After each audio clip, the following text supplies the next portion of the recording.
Oh, good. Hey, everybody, Substack people, type in where you are in the chat. And we are excited to, hello, Jan and David and Tammy, Hi, everyone. Hi, Josie. Josie. Tammy and Josie were both in Bologna. No, Yeah. that's awesome. What are we going to talk about today? Will you tell Oh, them? we have so many things. Mhm. So I think first up, I personally am very curious to hear about the retreat and everything that you did Okay. in Portugal for the Mhm. color retreat. So we'll start with that. And then Lila's our chats. That's Yay. what it is. Um, Hey, Jen. and we can talk a bit about Bologna. Mhm. And some people I'm seeing joining were actually in Bologna. So maybe they could share a bit about their time there too Mm. in the chat. And then after that, Mhm. oh, you had some tips about assessing your art. Yes, so I did this piece of art. First of all, I just have to show you this. This is a bag. Is this the greatest bag you've ever seen? It's a bag. Oh, that's all. And so I did this yesterday. Did I get it wet? I did. Um, and it's how I just smeared that section right there with water, but that's okay.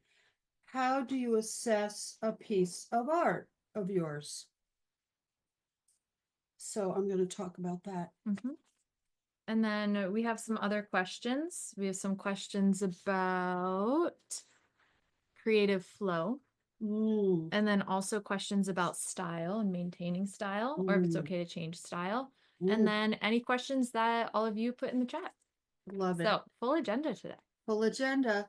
I am an agent, former agent for 30 years, and a full-time working illustrator for over a decade, an author, an e-course person, a serial entrepreneur, a jewelry craft line designer, and stuff, and a columnist, and a human being. But this isn't my planet of origin, actually. I'm from another planet. I just don't know which one, but I'm pretty sure it's not this one. Well, there, And I maybe you want actually, to, yeah. sure, I was gonna tell a story about aliens, but I'll tell about myself instead. Um, so I am working as an illustrator right now. I was working as a teacher for about a decade before that, but now I'm in the time period of transitioning to being a full-time artist, which is really Mhm. exciting.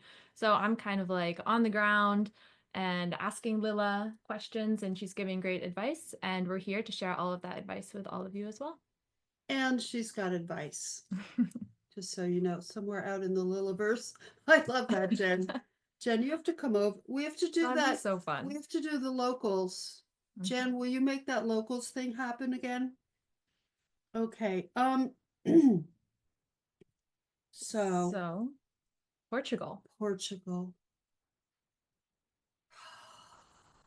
So it's I do it with Uptrek. They take care of everything, the three gourmet meals and the snack, coffee, and all we do is art. And I demonstrate and I go around and help everybody. It's so wonderful. I bring my husband. He's cute. He's fun to have around. And he just goes off and practices Portugal bullet tapes and takes photos. And the artists just make art like crazy. And when else do you get to just make art for 8 hours a day and have all your needs taken care of? So that's nice. So were you were staying in like a house in A a, quinta, I knew there an was a special name. estate, Okay. an estate, just us. Uptrack, they Amazing. only have where it's just our group. And so it's very special. It's beautiful, it's gorgeous, palm trees, Mhm. yucca plants, botanicals, a pool, fountains. And you were creating art too. I Is did. there anything that really you feel like having all of that time to dedicate to art, anything new came up for you or a piece that you really enjoyed making? Like, how is it just Good to questions. Unrehearsed, by the way. Yeah, these weren't planned. I'm just thinking if you really have all of this time, how long Mhm. was it? A week? 7 full days. Amazing. So you can really get immersed in your practice Yeah, then. you Like, can. when do we ever have that much time to just We never dedicate to do. art making? Like we never even have 8 hours in a day. Mm-mm. Like maybe 2. I don't know. Yeah. Yeah. So, Did I? It made me fall in love even more with art. mm. I was demonstrating all kinds of traditional materials. Like one day we had goops and glops, which is different watercolor media that you can play with. We had just every day I demonstrated different things and techniques and so forth. So I will be doing it again in September of 2026. We're moving the one that I had for later this year, but for time reasons, we're moving it to the end of next year or fall of next year. And I think it's going to be lettering, color, drawing, and motifs. Oh, everything. I love I know it. what's left, right? And icons. So will you help me, people watching, will you help me put that in a title? Like, how is that a title? Mm. So it's lettering, Lettering, motifs, icons, color. color. So, like decorative motifs, Mhm. drawing things, all the things Yeah. with emphasis on lettering. Kitchen sink art course, everything art retreat with Lila, all the things, icons, lettering, motifs. Ooh, pocket full of magic. I like that, Mhm. Josie. You know what? Maybe, well, I'll save the chat. Yeah. You know We what? can Maybe write it I down won't too. say everything in the title. Maybe I will do like pocket full of magic. Yeah. That's really fun because it also makes me very curious. And then in the subtitle, I could do that. Thank Mm-hmm. you. Arting with Lila. Hi, Yes. Kushani. So Fun. that was that. It was really good. I'm doing more art than ever before, and that's why I wanted to talk to you about how to review a piece. Should I do that now? And Yeah, then I we'll think do so. Bologna? Yeah, it's a good flow. Okay. And I'm curious to hear more about this piece. It's so intricate. I feel like you need to hold it up really It's very close. intricate. Okay, so do you want to hold it? Yeah, yeah. So this is just, I do art these days every day and just whatever. Sometimes it's a little thing. I like this because I could spend a lot of time on it. And here's how you evaluate a piece, okay? And this is what I did as a professional illustrator. You don't say, I mean, you can do whatever you want. This is what I did. I love it. I hate it. It sucks, whatever. You don't have to generalize and evaluate it. What I do is, if you want to blow it up really Mhm. huge, I go like, I really loved this stuff. The light to dark, Mm. the blendy. Here, I think, can you see it better that way? This got darker. So you see, I like that blendy. This one doesn't have blendy, but I liked that better. I like the shape of this, but not the shape of this. I want to draw it again and design the shape of this more interesting. It's kind of even, whatever, but this has more interest. Um, I love the pastel board. It's got this absorbency and it takes what I love is like it holds the paint shape, like see that shape there? Mhm. It just gives a great water edge. I also did pastel on here and then I could even do watercolor on the pastel, which I don't think you can do on paper. I never did. Do watercolor on top How of about pastel? pastel? When I've tried it with like a chalk pastel, it gets all like smudgy. And Yeah. then with oil pastel, it just kind of goes over. Yeah, and also the kind of paper that you want for pastel is not going to be good for watercolor because Mhm. I like a smooth absorbent pastel paper. So that was kind of amazing for me. I can hold it again. Oh, thank you. So let's see. I also I like working like this, like very minimally, but I enjoyed putting a lot of time in it. So Yeah, because this is different. I feel Mhm. like seeing all of the intricacies and the black line work here. Right. I feel like that looks different for you, but I love it. Thank you. And then I saw like, you see the white stamens, if you want to Mhm. blow that up a little. They're kind of clunky, and I preferred, I'm not quite sure how to get the thin ones, but Mm. have thicks and thin, so it might be my fountain pen. Oh, that's fountain pen there? I have fountain pen Wow. on there, gel pen, So dip cool. pen, dip pen with ink, dip pen with paint.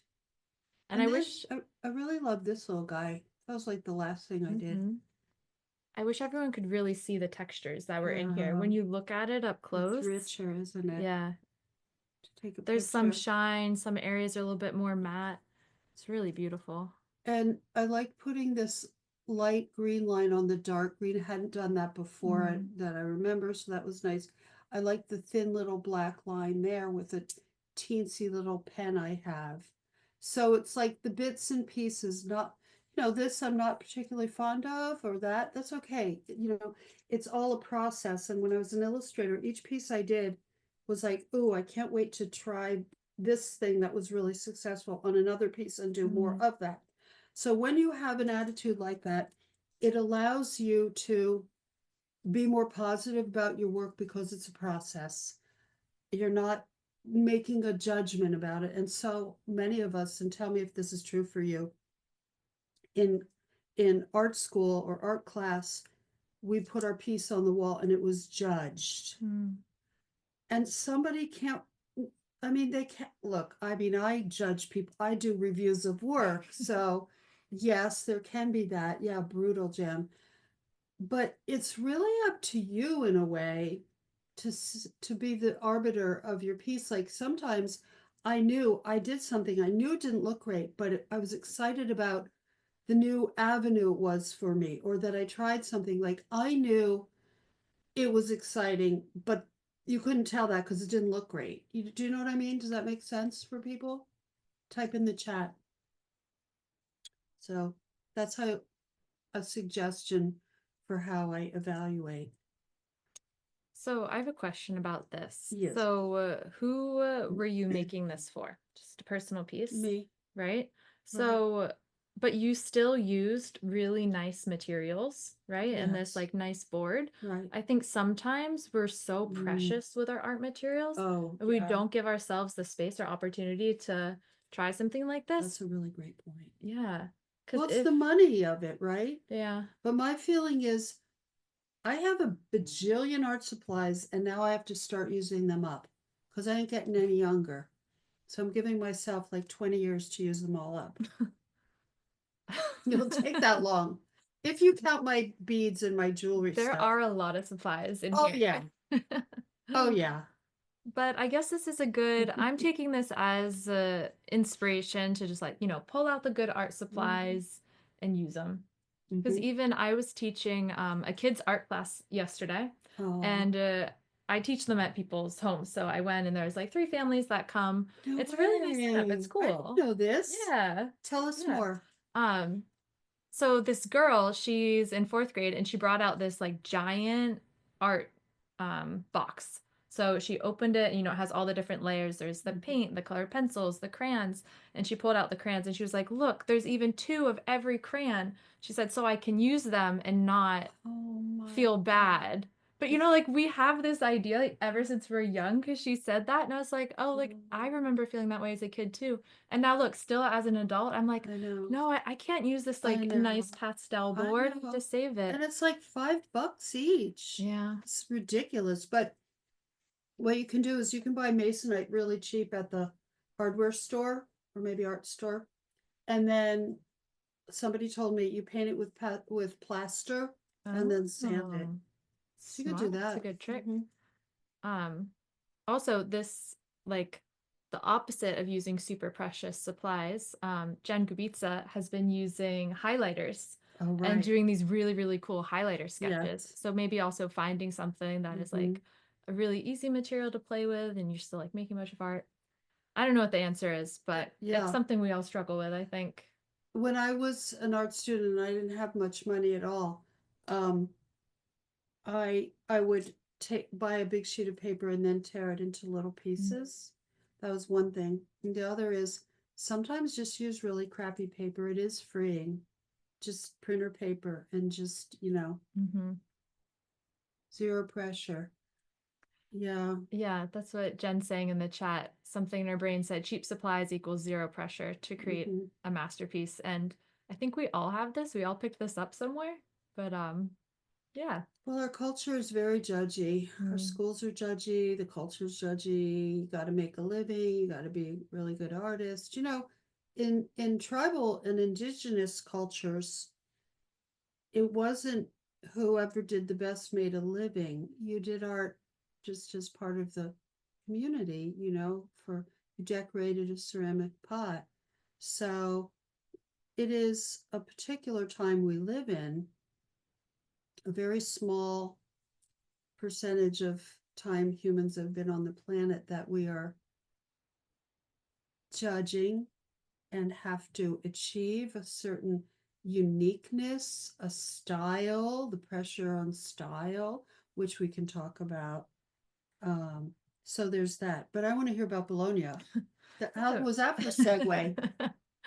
Actually, we did have a question on the list that Uh, it did connect to all Bologna. right. So you just knew, so that Psychic. was great. Okay. Um, but yeah, in Bologna, I was at this talk, and Hmm. there was an agent, a publisher, and an art director. And Oh, there was the question about style, okay. because a lot of artists feel like they have to have this one specific style. So the One question was, specific?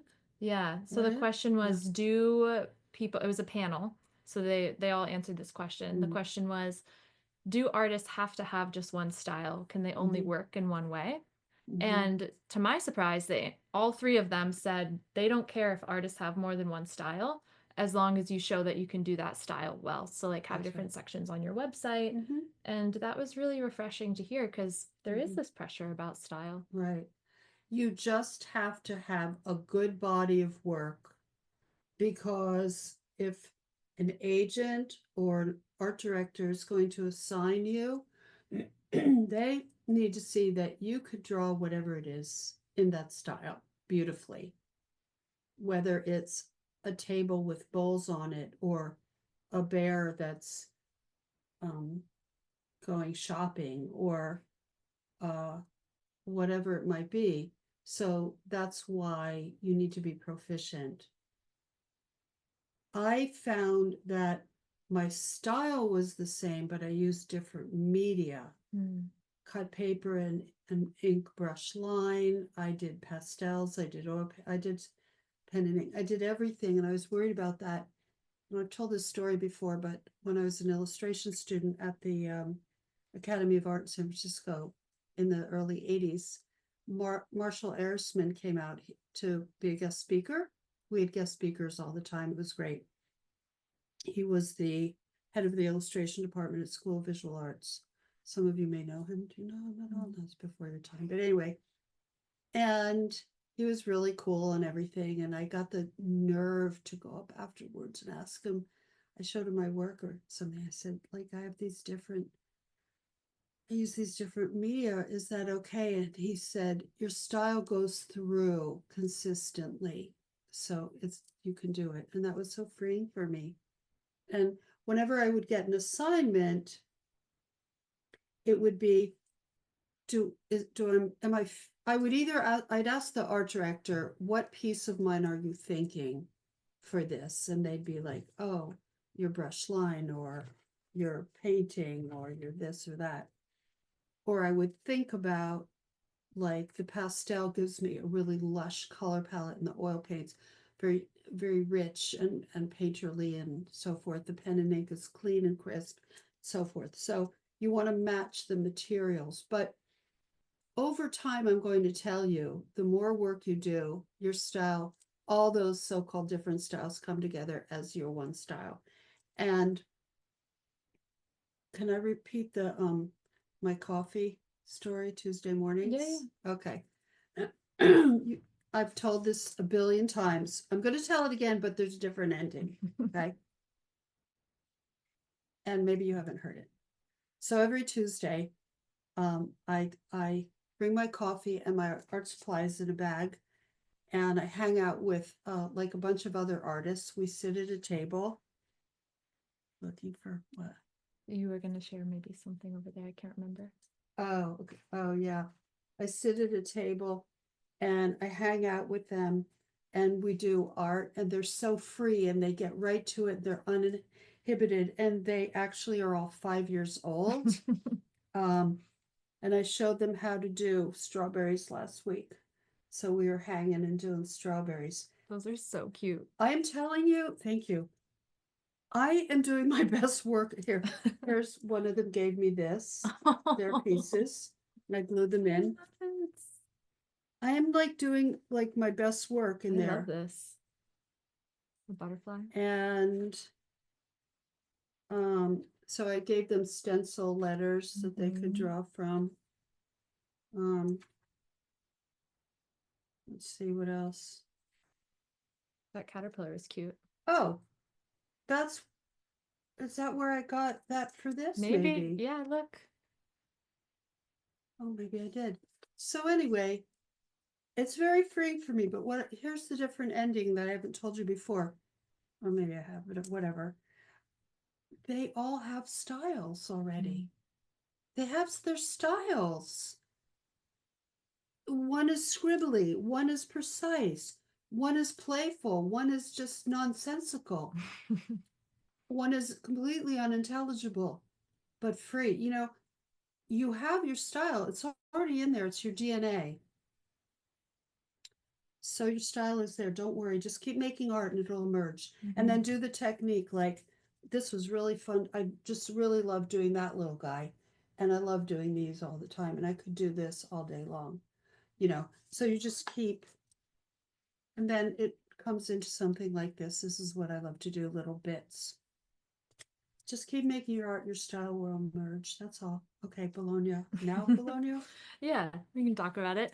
Um, so it was interesting. This is my third time going actually. So yeah. Oh, wow. And I mean, I love traveling and I studied abroad in Italy. I did an apartment swap there another time. So, like, any opportunity I can have to go to Italy, I'll go. So, the Oh, fact that this big event happens in Bologna every year is, a great perfect. excuse to travel. Mhm.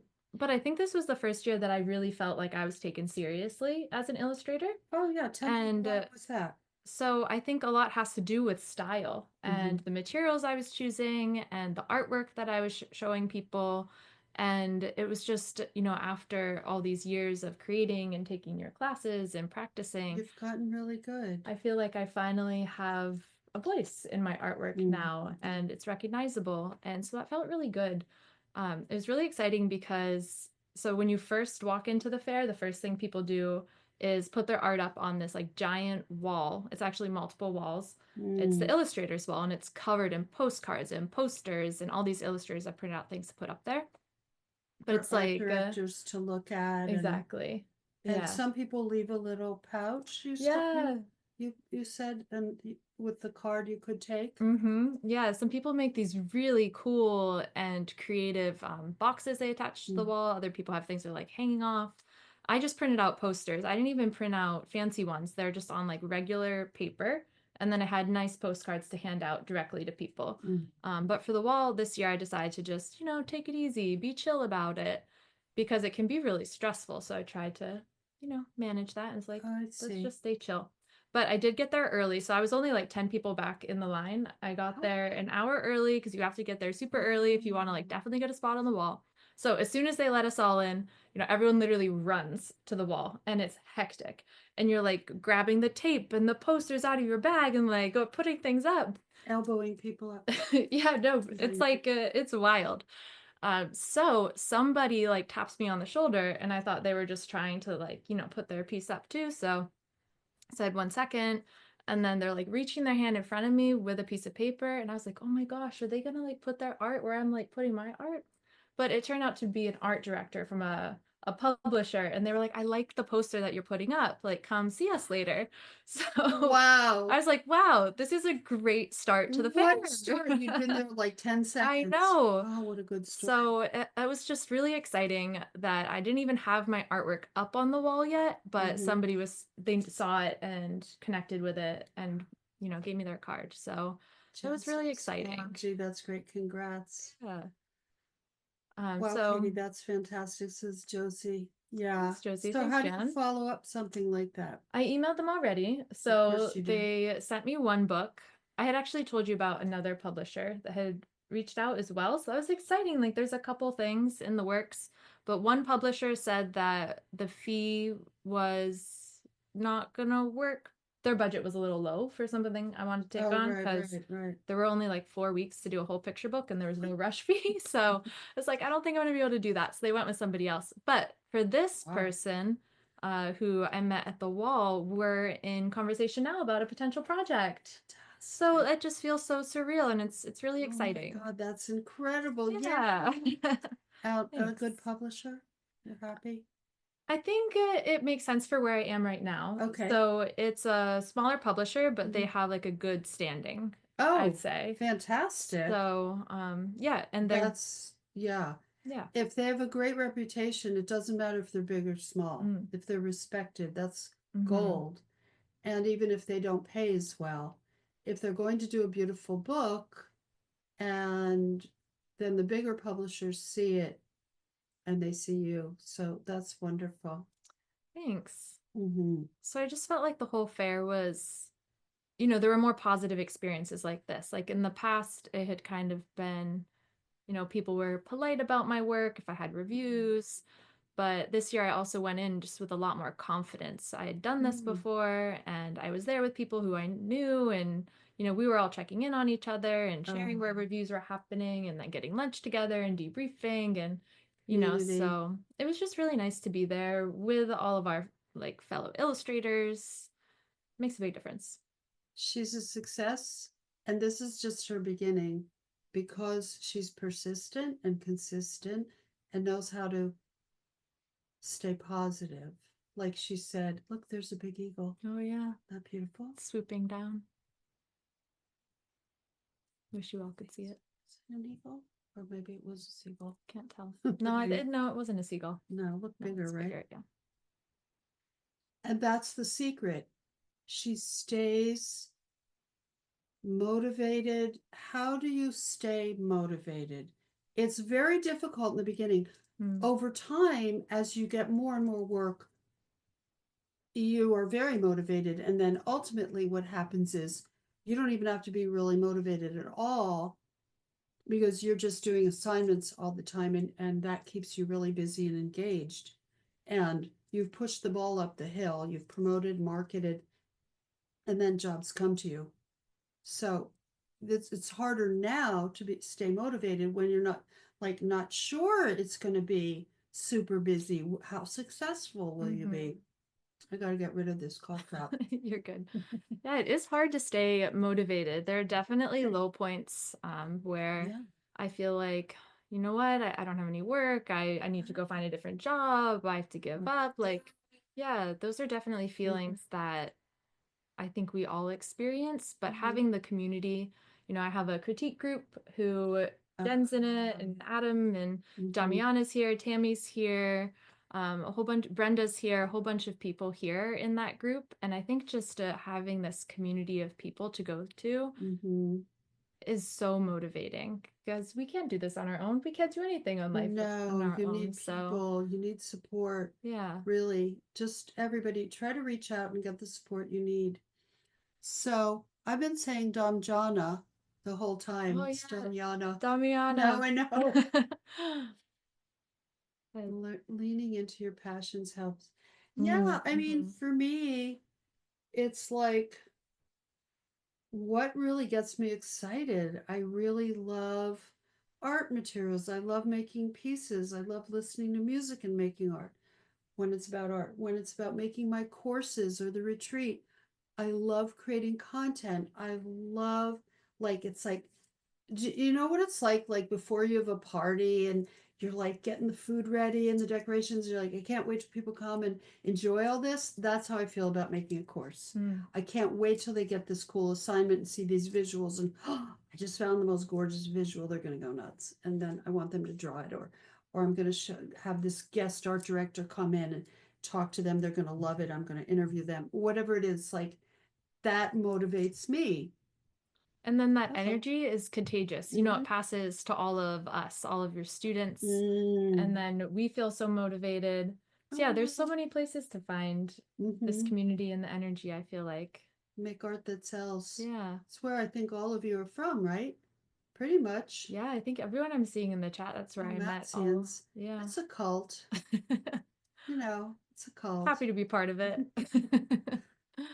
But I mean, in Bologna, there were definitely negative things too. Like, but going in with this confident attitude, like I went in, I had things, I had goals, and I wanted Yeah. to stick to those goals. What were the goals? Um, No, you say Actually, you said. you're good. I wrote them down. I'm trying to remember. It was You had what, them at one point. yeah, one was to pitch my arty book from your class, which ended Fantastic. up being really well received by a publisher. But the publisher is not in an English speaking country. So they said that they would need to have somebody write it. Okay. So I was like, okay, maybe I have to think about that. They also asked, would you consider doing it in black and white so we can do more pages? And I just said no.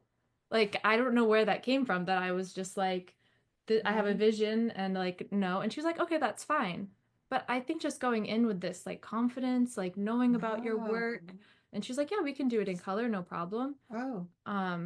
But I did have one review where I brought some books. I've done 4 self-published books, and one of them was with a nonprofit, and this nonprofit had a really specific style that they wanted it to be in. So I worked in that style, and I showed it in the review, you know, just as like, oh, these are some of the books I've done.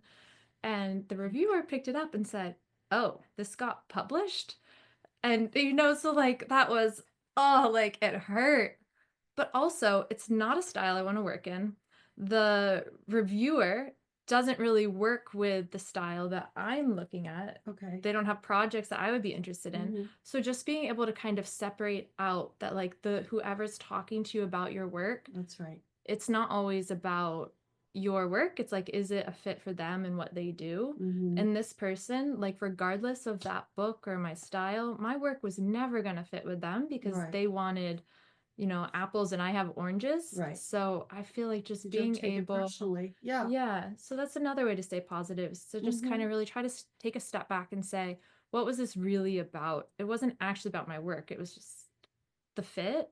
And that's fine. I can then dismiss that and remember all the positive reviews. Oh, I get to like talk with this publisher and see, she's doing the work, the psychological work that you need to do, but look how strong that's making her. And if you can be a success with a creative career, it means you've really established some wonderful psychological tools and techniques. And that's what we're seeing. She's not allowing herself to crumble. And when I remember I took, so back in the day,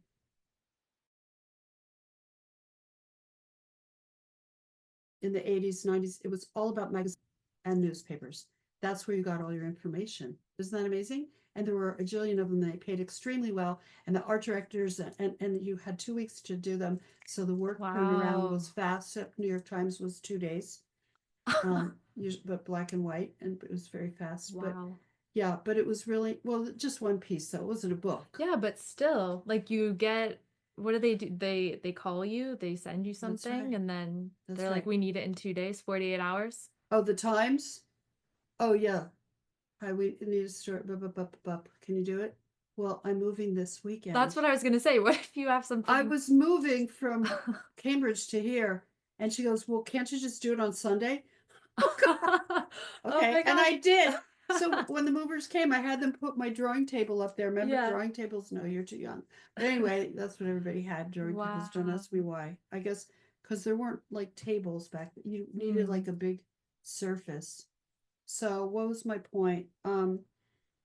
So I remember I went to I shouldn't say the name. It doesn't matter. I went to Gourmet magazine, and it was the art director was a man, and the work had a certain look. I know that.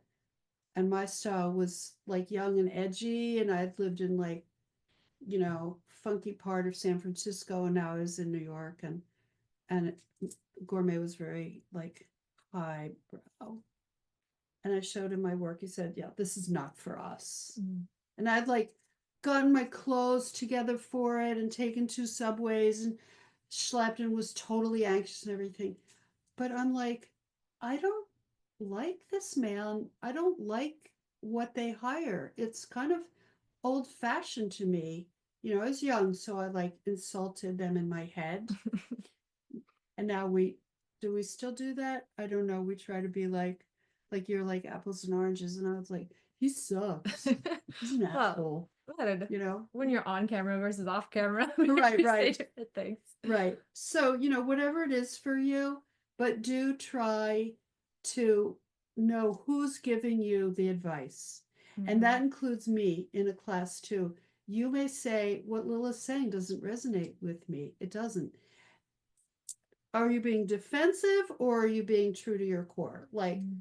is it just like you're saying that because you should do what Lila says, but you don't want to for whatever reason? That's not a good reason.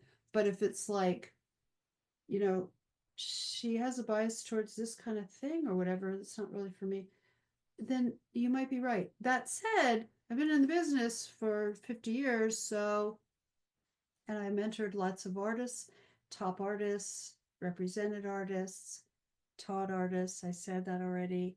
But anyway, you get the picture. So, I have some credibility in that way. But that said, always think about who is telling you what, including me. So, Yeah, I think it's important to remember. that was great. And we're witnessing Katie's wonderful psychological tools. No, it's true. And that's why I know you're going to be a success for a number of reasons.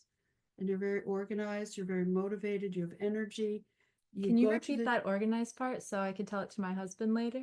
He what? always thinks I'm not organized. I'm gonna make him watch this. Did you tell him to come tonight, by the way? Yeah, I did. Okay, good. I'll give him the business. Uh, I hear that there's a little question about Katie's organizational ability. Do you mind saying that to my face? That's perfect. I can't wait. Well, but everything I've done with you has been organized. I You've done am generally pretty organized in yes, terms of you got like, yourself to Bologna. yeah.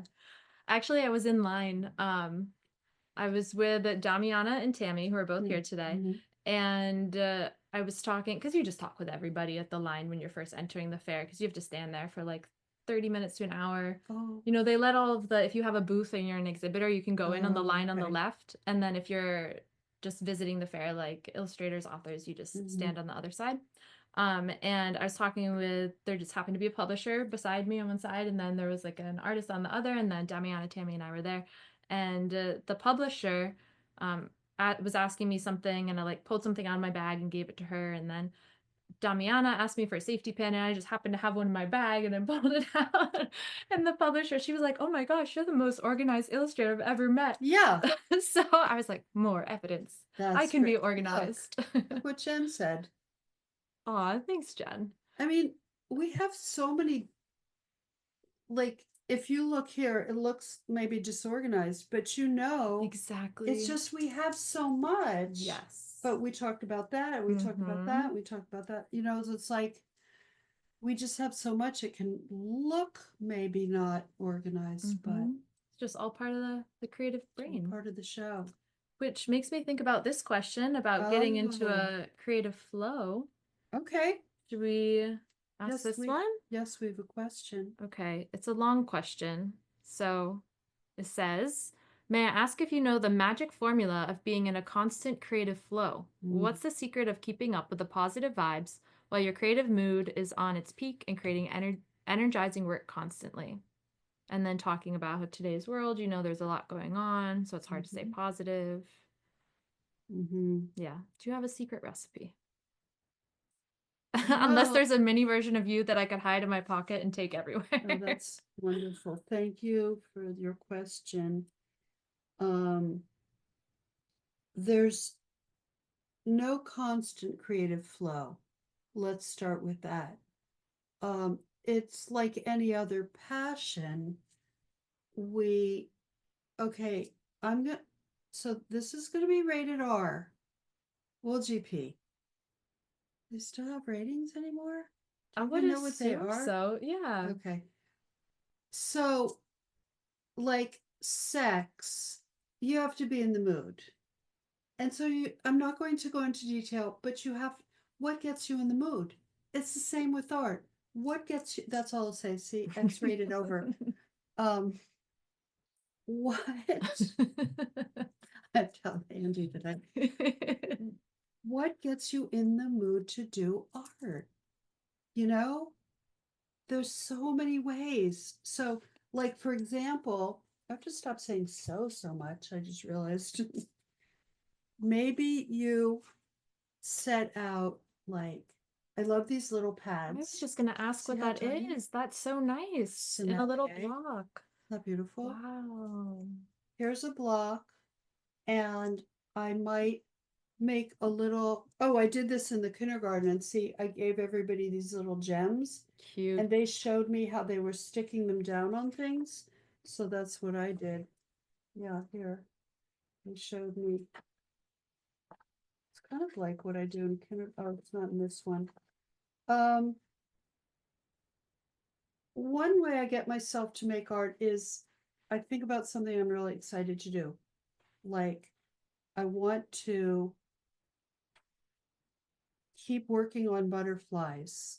I want to keep evolving them.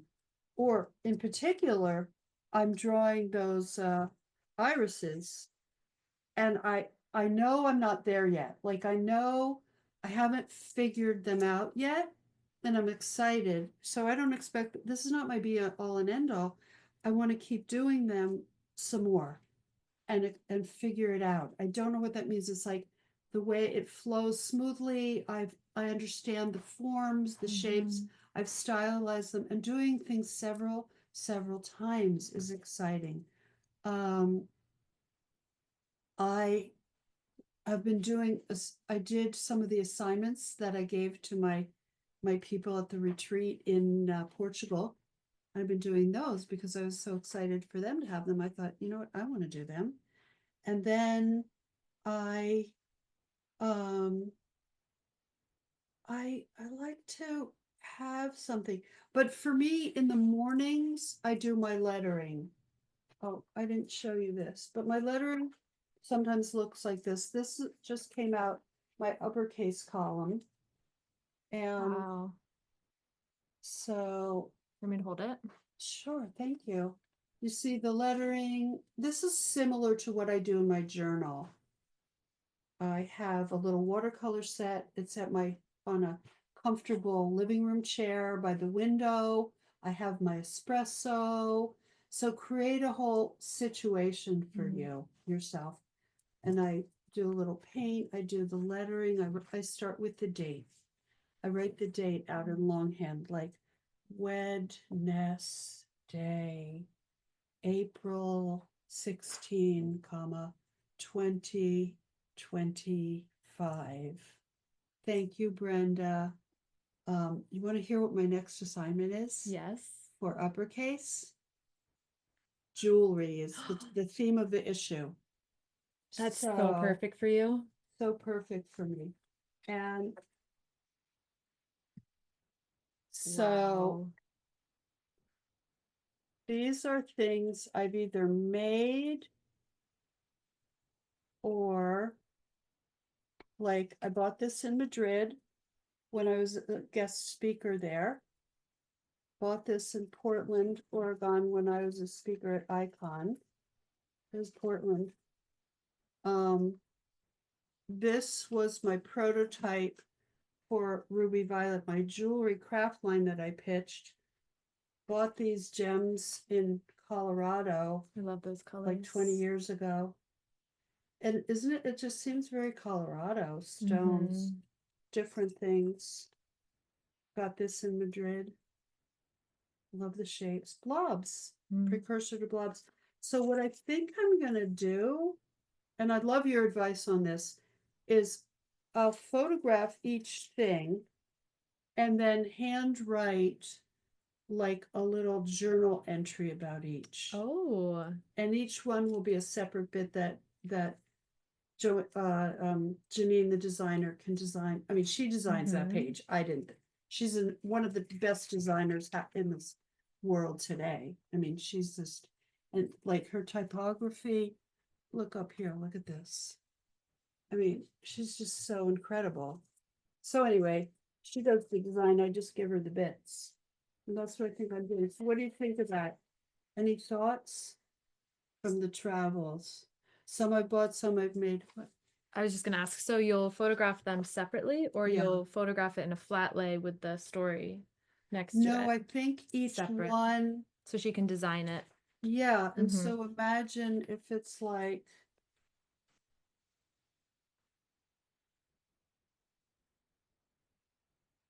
I don't know, like imagine, oh, I think one of the kids said, I live in a rainbow. One of the kids said, I live in a rainbow. I write their quotes down. No, so I think I would like photograph it kind of in a, not elongated, but Mm-hmm. maybe sort of, Yeah. so the cord doesn't take so long. Did you Or see the what Jen chain. said? Some I bought, some I've made. Thank you. My Life in Jewelry. Mm, That's a good title. yeah. Write that down. Um, thank you. Need So I sticky guess notes? we can go to the question portion. Yeah, You can tell it's Liz work, even if it's a different medium. See, that's the thing, my absolutely. style. Mm-hmm. Just keep making lots of art. I hope that helps answer the person's question. So, do you want to read that one? Sure. This one's from Josie, and before I read it, I had the chance to meet Josie in Bologna, and she was there with her son, and it was just lovely meeting them. And Josie has the coolest book pitch. I won't say what it is because I don't want to give anything away, but I got to see it, and I really hope it gets picked up. Oh, wow. All right. Math student. Yep. So Mhm. Josie says, I want to ask about middle grade art. When I was in Bologna, I was asked to color my black and white work, so I've got confused. Is it something to do with the country it will be published in, or is it a mix of whatever the publisher wants? And then there's a second question. If I was to have folders on my website, would I label middle grade as that or black and white?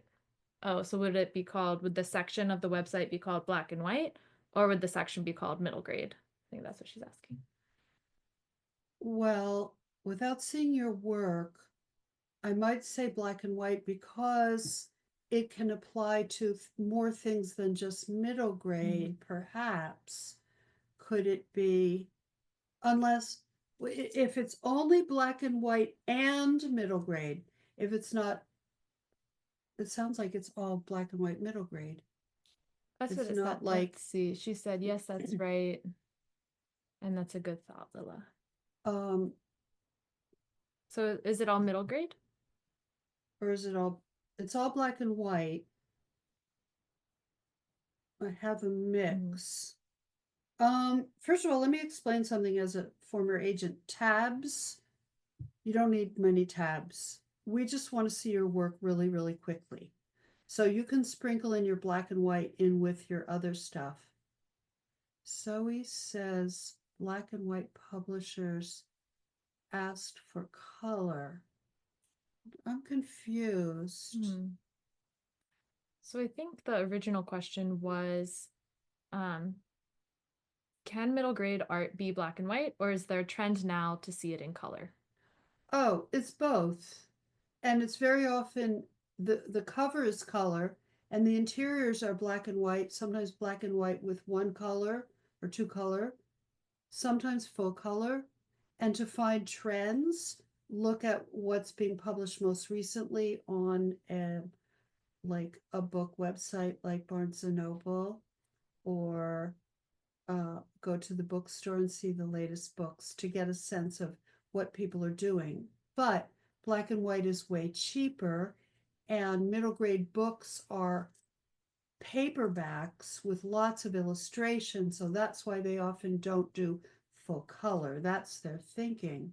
What would be the field you want to work in? I would use tabs of works you want to get into. Yes, Lena, that's great. Use tabs for the kinds of work. If you're um so she said, say black and white or middle grade. It doesn't really matter, but I mean, if you really want middle grade work, just say middle grade. And if it's all middle grade stuff, oh, thank you. Still deciding. And if you're not sure, people put a mix of everything on the homepage. By the way, please have a lot of art on your homepage, your best work. And then you can still have tabs.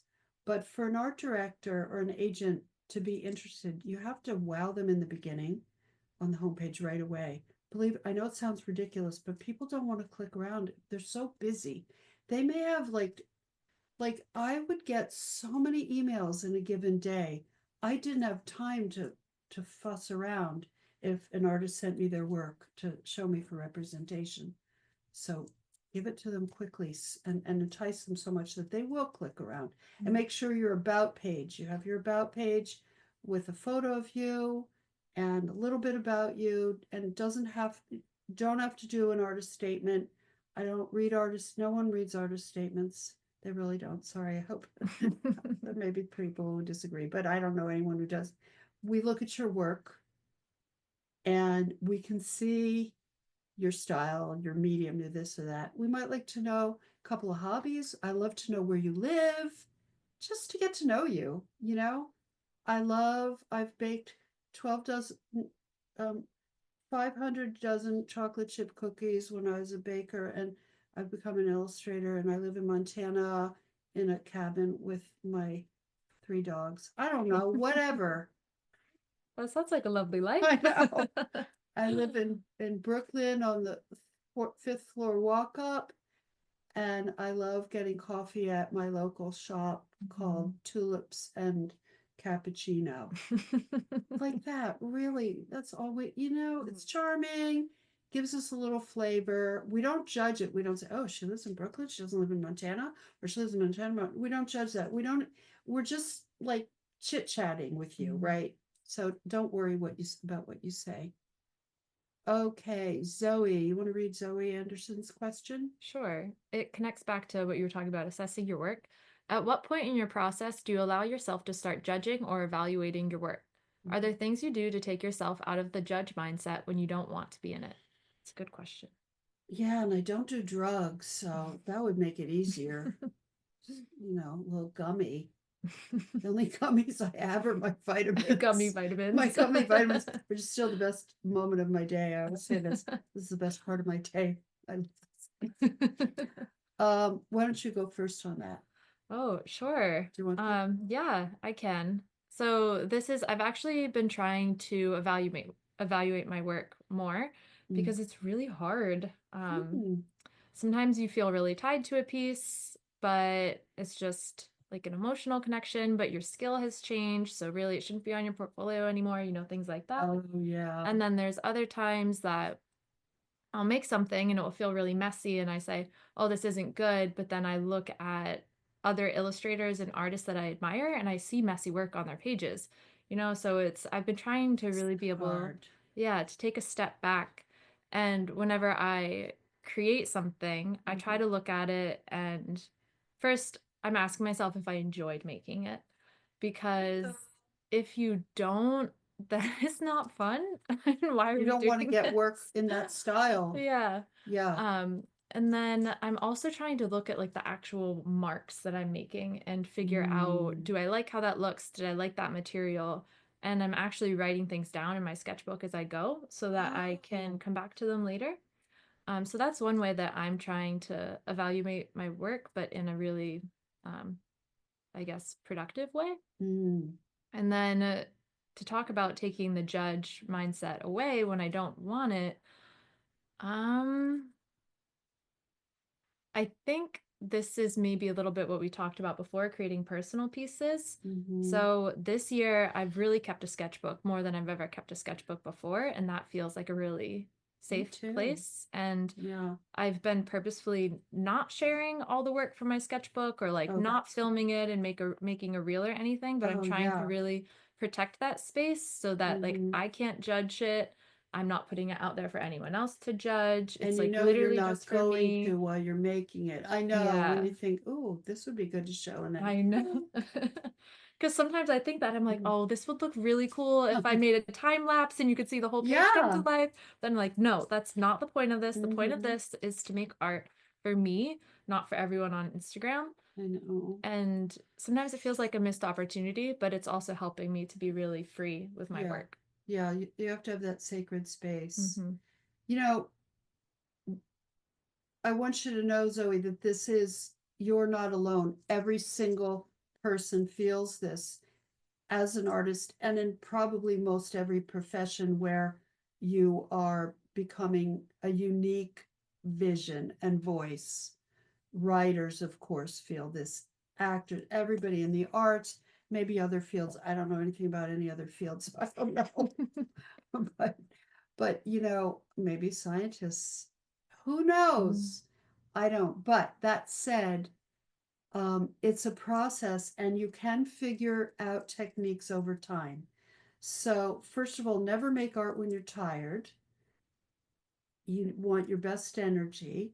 So, after you work out or go for a walk or walk the dog, I need physical movement because I like to sit and do art or do journal or just curl up. So I need that. And after I work out, that's when I do my best work. That's when I write my maths courses. That's when I wrote my book. I went to the gym twice a week and then went to the bookstore right after, I mean, the coffee shop with my laptop and wrote my book. I love that. It was fantastic. My energy was great. Hmm. I'd been social. My confidence was elevated, and I produced uninterrupted at the cafe. It was really a nice, you have to create workable, nice systems that are going to entice you. Get your coffee, get your favorite cup, put on a podcast or music that you love. If you can go pick a flower or something and bring it in, and when I was an illustrator, the night before I would always plan what I was going to do the next day. Mm. So I didn't come cold. I knew, okay, have to do roughs for Vogue on this topic. And then I would Casual. picture it in my head what I was going to draw. Like I would do the work in my head. I remember once, so here I was in my like late 30s when I met my husband, who was an attending physician, a doctor. And so we came from very different worlds. And I'm lying on the sofa, and I think it was for Psychology Today, or he said, "Don't you have that piece to do for Psychology Today?" I'm lying on the sofa like this. And I said, "Don't you have to work on that?" I said, "I am working on it." He's like, "What?" I am working on it. Can't you see? So Honestly, though, like the time to just really think I and love giving making yourself things. space, Yeah, it's so valuable. yeah, think it through. And when I would do it in my head, I'd move things around, and at least it got me started. In Montessori, for children, they prepare. They're big on preparing. You gather the materials, you lay out your blanket thingamabob. I'm not an expert on Montessori, so forgive me, but it's about preparing. And that's what I have you do in Make Art That Sells, Matt's classes. You do a mini. And so you're just going to draw a shoe. And then little do you know, for the big assignment, it's whatever. I don't know what you do with the shoe, but like it's a little something, Mhm. or you letter a word and then you have that word for the card. So break it into bits. We get overwhelmed easily, whether we're ADHD or highly creative. We have a million ideas. And so we get overwhelmed, and you need to make it small and comfortable for yourself. Zoe, I hope that helps if you're still here. Let's see. Yes, she is. Oh, she is good. Ask follow up if you want. Art's great, I love art. I love art. Hmm. Don't you love I art? do love art. Raise your hand if you love art. So I say to my kindergartners when I come in, they go, Lila's here, Lila's here. I love Aw. them. And I go in front of the blackboard, and they're all in the circle on the floor, and they're like minuscule humans. And I go, raise your hand if you like art. Raise your hands if you love art. That's what I do. That's so cute. And you love art. Don't forget it. Mhm. Make it easy for yourself. Well, we leave it there. Okay. So like this, like here's just a little something in the sketchbook. Mhm. And I like these and I like that and the bricks and the blobs. Okay, that's all. Something else I think is important to remember is that not everything needs to be good, Yeah, right? Like you're just making art to make art, and like this isn't good. it I don't, doesn't matter what you make. nothing on here is what I'd call good, except They're also except wait, except look what? at these. Those are Those are great. amazing. Those are freaking great. Those are stickers. But none of this is good. It's not. Okay, so what? Call my lawyer. Sue me. But I think we feel that pressure, Oh every my time we open God. this thing up in our sketchbook, it has to be the Oh, final piece, but it's not oh. true. You're a story of dreaming your art moment. You know what? I kind of know that. Let me write that Mm. down. Um, thank you, Lena.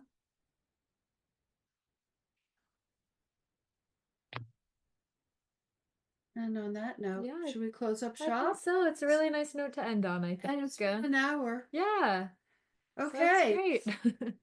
Every piece doesn't have to be great. Mhm. Yeah. Just have fun. Yeah. Because just you doing the work, you're getting better. Even Mhm. bad like even if you have a workout where you're not really, your energy's not great, you maybe weren't able to give 110, you went to the workout, you got Mhm. some exercise. Same with the art. You did some art. Okay, well, thank you, everybody. This was a total pleasure. Very fun to be with everybody. We're going to try to do these every Wednesday, most Wednesdays. I don't know our schedule yet, but maybe, yes, that would be Okay, fun. okay, I we'll can't try. next Wednesday, but Okay, so some Wednesday, now hopefully and then. soon. Once we'll try to do when we can. Okay, thank you, everybody. It was wonderful being here, and we'll I put you on the spot. Oh, That's Jesus. okay. It's All all right. good. It Oh, doesn't have to be perfect, right? That's the whole yeah. thing. This We is just go yeah. with it. I just put my foot in my mouth, and there you go. This is real life, That's right. All right. See you next Thanks, time. everyone. Bye. Bye.